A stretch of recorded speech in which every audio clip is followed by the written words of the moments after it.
नमस्कार, classic women's या YouTube channel मध्ये तुम्हा सर्वांचं स्वागत आहे। आजच्या व्हिडिओमध्ये आपण बघणार आहोत हाकोबा आणि चिकनकारी या दोन कापडांमध्ये नेमका फरक काय आहे। तर हे जे आहे ते हाकोबाचं कापड आहे। भरपूर महिला आता उन्हाळ्यामध्ये याचे ब्लाऊज शिवण्यासाठी हे कापड घेतात किंवा डायरेक्टली ब्लाऊज घेतात। तर हे कटवर्क प्रकाराचं कापड आहे।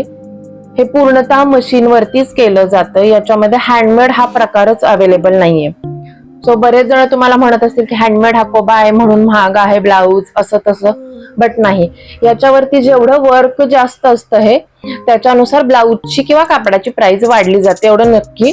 बट हे पूर्णतः मशीन वरती केलेलं काम आहे। तुम्ही बघू शकता दोन्हीही बाजू याच्या सेम आहेत। उलट आणि सुलट बाजू दोन्हीही याच्या काय आहेत, सेम आहेत। आणि हे कापड 200-250 रुपये जेवढं वर्क आहे त्याच्यानुसार याचे रेट वाढले जातात। पण आपण बाकीच्या सर्व भागांना अस्तर लावतो, त्याच्यामुळे फक्त स्लीव्स पुरतं किंवा बॅक साइड पुरतं जर तुम्हाला हवं असेल तर तुम्ही तेवढंच कापड ते विकत घेऊ शकता। आता सेकंडली कन्फ्यूज व्हायचं कारण आहे चिकनकारी। पण हे चिकनकारी कापड म्हणजे ह्याच्यावरती केलेली एम्ब्रॉयडरी असते।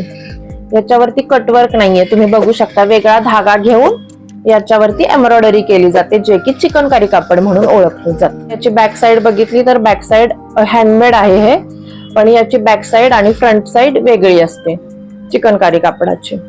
आय होप तुमचा डाऊट क्लिअर झाला असेल की हाकोबा कापड आणि चिकनकारी कापड कसं ओळखायचं। व्हिडिओ जर आवडला असेल तर व्हिडिओला लाईक, सबस्क्राईब आणि शेअर करायला विसरू नका।